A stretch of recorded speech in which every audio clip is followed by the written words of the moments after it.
Hello, இந்த வீடியோவில் நம்ம கேட் 2025 அதில் மெக்கானிக்கல் இன்ஜினியரிங்கில் கேட்ட ஒரு 2 மார்க் கொஸ்டின் அதை தான் நம்ம இந்த வீடியோவில் நம்ம சால்வ் பண்ணி சில கான்செப்ட் லேர்ன் பண்ணலான்னு இருக்கோம். Water enters a tube of diameter d is equal to 60 mm with the mass flow rate of 0.01 kg per second as shown in the figure below. The inlet mean temperature is equal to 293 and the uniform heat flux at the surface of the tube is 2000 watt per meter square. The exit mean temperature is equal to 353 Kelvin. The length of the tube is round off to 1 decimal place. Use the specific heat of water as 4181 joule per kg Kelvin அப்படின்னு கொடுத்துருக்காங்க. நமக்கு இங்கே ஒரு படம் கொடுத்துருக்காங்க. we have given a figure. அந்த படத்தில் உள்ளுக்கு எவ்வளோ மாஸ் ஃப்ளோ ரேட் நடக்குது அப்படிங்கிறது கொடுத்துருக்காங்க. அப்புறம் இன்லெட்டுக்கான மொத்த டெம்பரேச்சர் வந்து என்னென்னா 293 வருது கொடுத்துருக்காங்க. ஸோ சார் சர்ஃபேஸில் வந்து பார்த்தா இந்த இடத்துல ஃபுல்லாக வேறு டெம்பரேச்சர் இருக்கும்ல சார் ஒவ்வொரு இடத்துலையும், ஏன் மட்டும் மொத்தமாக பார்த்தீங்கன்னா இப்படி தான் பைப் உள்ளுக்கு இது என்ட்ரி ஆகுதுன்னா நம்ம இது கூட மீன் டெம்பரேச்சர் தான் நமக்கு என்னது மொத்தமாக ஒரே டெம்பரேச்சர் நம்ம கொடுத்துருக்காங்க. அதான் என்னது 293 அப்படின்னு கொடுத்துருக்காங்க. ஸோ அதே மாதிரி எக்ஸிட்டுக்கும் we are given a mean temperature 353 கொடுத்துருக்காங்க. இது ஒரு கண்ட்ரோல் வால்யூம். கண்ட்ரோல் வால்யூம்னா என்ன? Something is entering in, something is leaving out. இது ஒரு கண்ட்ரோல் வால்யூம் அனாலிசிஸில் நம்ம பண்ணிடலாம். இப்போ வந்து நம்ம என்ன பண்ண போகிறோம், ஃபர்ஸ்ட் லா ஆஃப் தெர்மோடைனமிக்ஸ் நமக்கு control volume first law of தெர்மோடைனமிக்ஸில் அப்ளை பண்ணுவோம். Q dot is equal to delta E dot plus W dot work dot. இது ஒரு கண்ட்ரோல் வால்யூம். கண்ட்ரோல் வால்யூம்னா something is entering in, something is leaving out. So Q dot of the control volume. Control வால்யூம்ங்கிறது நம்முடைய system. நம்ம control வால்யூம்ங்கிறது ஒரு system.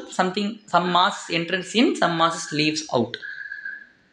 இப்போது நம்மளுடைய சிஸ்டம் என்ன? நம்ம சிஸ்டம் ஒரு ஜஸ்ட் ஒரு பைப். நம்ம சிஸ்டம் வந்து ஒரு பைப் மட்டும் தான் நமக்கு கொடுத்துருக்காங்க.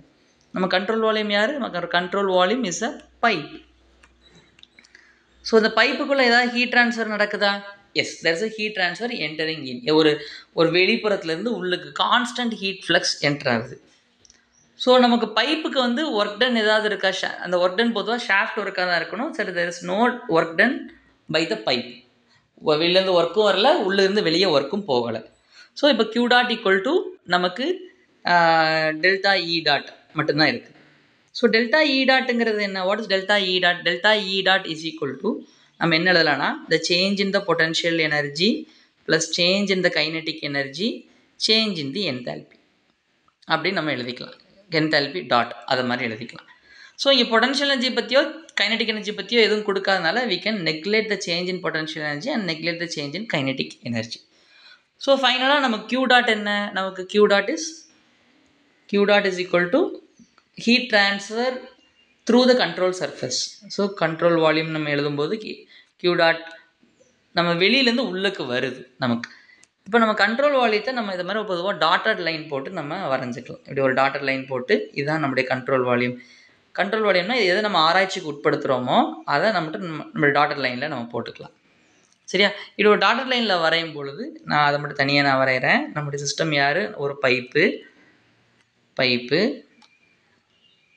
இதுக்குள்ளே we are having a heat உள்ளுக்கு வருது, கான்ஸ்டன்ட் ஹீட். எவ்வளோ வருது? 2000 வாட் பெர் மீட்டர் ஸ்கொயர். இப்போ நான் வந்து இந்த ஆனால் இங்கே என்ன பண்ணணும்னா Q டாட் தான் வைக்கணும். Q டாட்டுங்கிறது வாட்டில் இருக்கணும். ஸோ இங்கே 1 மீட்டர் ஸ்கொயருக்கு இவ்வளவு ஹீட் வருது அப்படிங்கிறாங்க. ஹீட் வந்து எந்த இடத்துல வருதுன்னா மேற்பரப்பு, on the surface of this pipe வழியாக தான், அந்த ஏரியா வித் ரெஸ்பெக்ட் டு தான் அந்த ஹீட்டை பற்றி நம்ம பேசியிருக்காங்க. இந்த மேற்பரப்பு ஆன் த சர்ஃபேஸ் ஏரியா வழியாக தான், இந்த சர்ஃபேஸ் ஏரியா வழியாக தான் உள்ளுக்கு போகுது, என்டர் ஆகுது. ஸோ அங்கே நம்ம அந்த ஏரியாவை தான் நம்ம எடுத்துக்கணும். We should not take the cross sectional area. எந்த சர்ஃபேஸை சூஸ் பண்ணி அந்த ஹீட்டு உள்ளுக்கு வருது அப்படிங்கிற பார்க்குறோம், அந்த அவுட்டர் சர்ஃபேஸ் ஏரியா.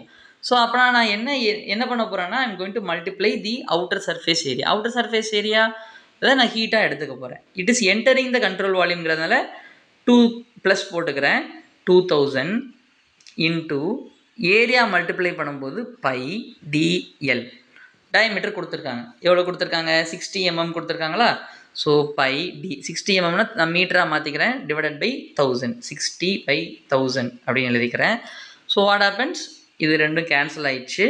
கேன்சல் ஆயிடுச்சுன்னா மீதி வித் ரெஸ்பெக்ட் எல் மட்டும் எனக்கு பாக்கி இருக்குது. I have only L. எழுதும்போது எனக்கு என்னது 120 பை இன்ட்டு எல் இதை மாதிரி வந்திருக்கு. So heat into the control volume வந்து எனக்கு என்ன இருக்குன்னா 120 பை எல் அப்படி இருக்குது. ஸோ இப்போ ஃபைனலாக என்னோடய ஈக்குவேஷன்ஸ் எது மட்டும் வந்திருக்கு எனக்கு? Q dot is equal to delta H dot. Q dot வந்து என்னது 120 by L, by into L. H டாட்டை எப்படி எழுதலாம்? H dot is equal to எனக்கு இது வந்து வாட்டர் அப்படிங்கிறதுனால நான் என்ன பண்ணிக்கிறேன், M dot C P into T out minus T in, T out minus T in அப்படின்னு நான் எழுதிக்கிறேன். ஓகே, ஸோ இப்போ எனக்கு எம் டாட் என்ன கொடுத்துருக்காங்க? What is M dot? எம் டாட்டோட வேல்யூ வந்து எனக்கு 0.01 kg/s. அதை நான் 1/100 அப்படின்னு எழுதிக்கிறேன். சிபியோட வேல்யூ என்ன எழுதிக்கிறேன்? 4181 அப்படின்னு நான் எழுதிக்கிறேன். டி அவுட்டோட டெம்பரேச்சர் நான் எனக்கு என்ன இருந்துச்சு? 353 இருந்துச்சு. டி இன்னோட டெம்பரேச்சர் எனக்கு எவ்வளோ இருக்குது? 293 எனக்கு இருக்குது. So T out minus T in அப்படிங்கிற இது வந்து எனக்கு வேல்யூ எவ்வளோ வந்திருக்கும்?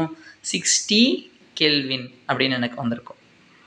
ஸோ இப்போ நம்ம ப்ளக்இன் பண்ணால் எனக்கு என்னென்ன யூனிட்ஸ் வருதுன்னு பார்த்துடலாமா? அந்த யூனிட்ஸ் நம்ம போட்டால் இன்னும் கொஞ்சம் கிளியராக இருக்கும்னு நினைக்கிறேன்.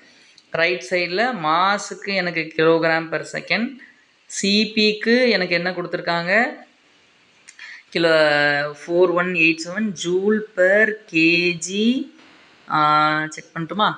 ஜூல் பெர் கேஜி கெல்வின் அதான் எனக்கு கொடுத்துருக்காங்க. No worries. So joule per KG kelvin.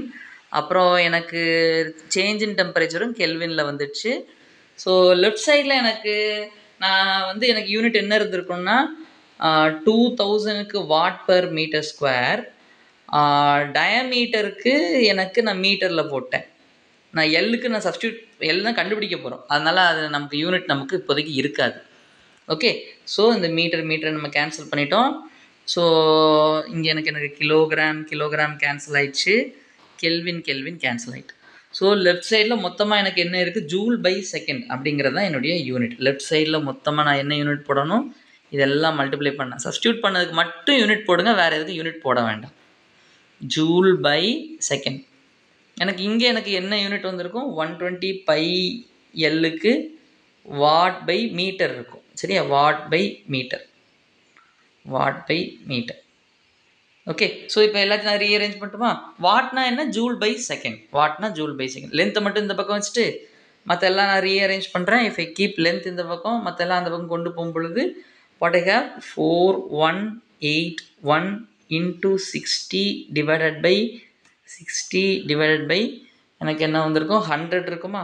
100 into 120 by இருக்கா? ஸோ இப்போ எதுக்கு நான் இப்படி போடுறேன்னா, எல்லாத்தையுமே நீங்கள் போட்டு கடைசியாக மட்டும் கேல்குலேட்டரை பயன்படுத்துங்க. இங்கே எனக்கு என்ன இருக்குது? Joule by second. இந்த இடத்துல எனக்கு லென்த் மீட்டர் பை மேலே மீட்டர் பை வாட். நான் வாட்னா என்னன்னு சொன்னேன்? வாட்டுங்கிறது ஜூல் பை செகண்ட். ஸோ நான் இங்கே ஒரு ஜூல் பை செகண்ட் போட்டேன்னா மேலே செகண்ட் வந்துடுச்சுன்னா, so finally everyone cancels out. எல்லாமே கேன்சல் ஆச்சுன்னா எனக்கு என்ன ஆகும்? ஜூல் கேன்சல், செகண்ட் கேன்சல் ஆச்சுன்னா ஸோ ரிமைனிங் யார் இருப்பாங்க? எனக்கு மீட்டர் மட்டும்தான் பாக்கி இருக்கும். So remaining metre is there. So இங்கே எனக்கு ஒரு 0 and if I cancel here it is 2. So what I have, எனக்கு என்ன இருக்குன்னா 4181 divided by 200 பை. இப்போ கேட் கால்குலேட்டர் பயன்படுத்தி யூ கேன் சால்வ் திஸ். இந்த வேல்யூ உங்களால் சால்வ் பண்ண முடியும். என்ன ஆன்சர் வந்திருக்குன்னா கால்குலேட்டர் யூஸ் பண்ண பிறகு 6.654 மீட்டர். ஓகே, இதான் நம்மளுடைய ஆன்சர். ஏதாவது டவுட் இருந்தால் கண்டிப்பாக let me know in the comment. பார்த்திங்கன்னா கேட் அஃபீஷியல் கீ என்ன திரும்ப கொடுத்துருக்காங்க? ஒரு ரேஞ்ச் ஆஃப் வேல்யூஸ் தான் கேட்டில் கொடுத்துருக்காங்க. It is 6.5 to 6.8. இந்த கேள்வி ரொம்ப கவனமாக இருக்க வேண்டியது. நம்ம எந்த யூனிட் எந்த இதில் கேட்டிருக்காங்க, round off to 1 decimal place அப்படின்னு கொடுத்துருக்காங்க. அதனால் 1 டெசிமல் பிளேஸ்க்கு நம்ம ரவுண்ட் ஆஃப் பண்ணி 6.6 அப்படின்னு கூட நம்ம எழுதிக்கலாம். எழுதுனா நமக்கு ஆன்சர் கரெக்ட். கடைசி வரைக்கும் வாட்ச் பண்ணதுக்கு ரொம்ப நன்றி. தேங்க்ஸ் ஃபார் வாட்சிங் the video till the end. நன்றி. பை.